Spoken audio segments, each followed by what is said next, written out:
মালদায় ক্যাম্পে গুলিকাণ্ডে বিএসএফ জওয়ান শিবম কুমার মিশ্রকে গ্রেপ্তার করল পুলিশ। বাজেয়াপ্ত করা হয়েছে গুলিকাণ্ডে ব্যবহৃত আগ্নেয়াস্ত্র।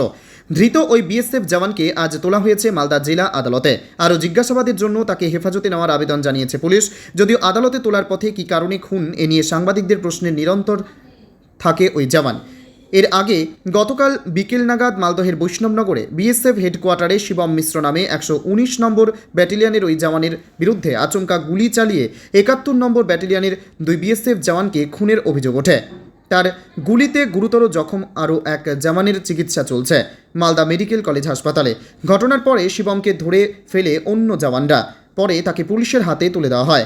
রাত পর্যন্ত তাকে জিজ্ঞাসাবাদ করেন পুলিশের তদন্তকারীরা। এরপরেই তাকে গ্রেপ্তার করা হয়। প্রাথমিকভাবে পুলিশের অনুমান হতাশাজনিত কারণে এই খুনের ঘটনা। যদিও খুনের প্রকৃত কারণ এখনও স্পষ্ট নয়। জিজ্ঞাসাবাদ করে আরও তথ্য পাওয়ার আশা করছে পুলিশ।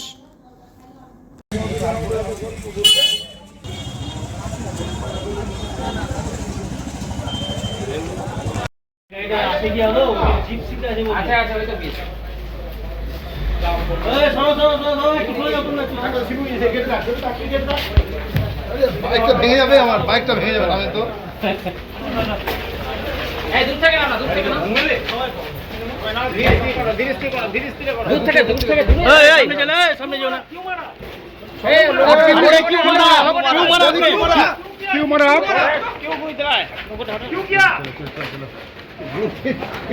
बोल ना तो लोगों